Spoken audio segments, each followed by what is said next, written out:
चंबल नदी भारत में बहने वाली प्राचीन नदियों में से एक है। इस नदी का प्राचीन नाम चर्मवर्ती है। कुछ स्थानों पर इस नदी को कामधेनु भी कहा गया है।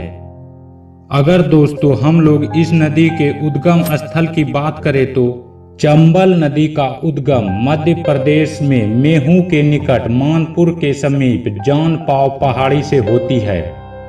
दोस्तों मैं आपको बता दूं कि यह पहाड़ी 616 मीटर ऊंची है। इसके बाद चंबल नदी अपने उद्गम स्थल से 325 किलोमीटर उत्तर दिशा की ओर एक लंबे संकीर्ण मार्ग से तीव्र गति से प्रवाहित होती हुई 84 गढ़ के समीप राजस्थान में प्रवेश करती है। इसके बाद यहां से यह लगभग 113 किलोमीटर की दूरी तय करके कोटा तक पहुंचती है। चंबल नदी राजस्थान के कोटा, बूंदी, सवई, माधोपुर और धौलपुर जिले में बहती हुई उत्तर प्रदेश के इटावा जिले के मुरादगंज स्थान में यमुना नदी से मिल जाती है।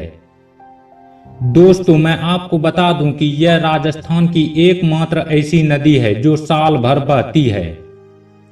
इस नदी पर गांधी सागर, राणा प्रताप सागर, जवाहर सागर और कोटा बैराज बांध बने हुए हैं।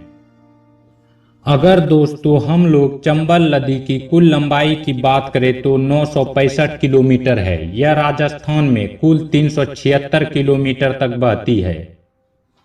अगर दोस्तों हम लोग चंबल नदी की सहायक नदियों की बात करें तो इसकी प्रमुख सहायक नदियां हैं काली नदी, पार्वती नदी, बनास नदी, कुराई नदी, बहानबी नदी और सिप्रा नदी। अब चलिए हम लोग इस नदी के पौराणिक कथाओं के बारे में जानते हैं। प्राचीन काल में चंबल नदी को चर्मवर्ती कहा जाता था। महाभारत के अनुसार राजा रंती देव ने चंबल के तट पर अनेकों यज्ञ का आयोजन किया था, जिसमें अनेकों पशुओं की बलि दी जाती थी। रंती देव के यज्ञों से नदी के तट पर जो आंध्र चर्म राशि इकट्ठा हो गया था, उसी से इसका नाम चर्मवर्ती नदी पड़ा। महाकाव्य महाभारत के अनुसार पंचाल साम्राज्य की दक्षिण सीमा चर्मवर्ती नदी थी। यहाँ पंचाल नरेश द्विपेद का राज्य था।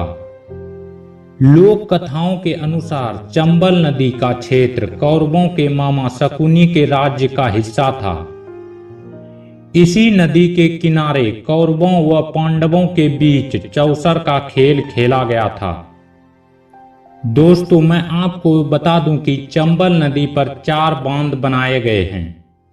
गांधी सागर बांध, जवाहर सागर बांध, राणा प्रताप सागर बांध और कोटा बैराज सागर बांध। तो दोस्तों आज इतना ही।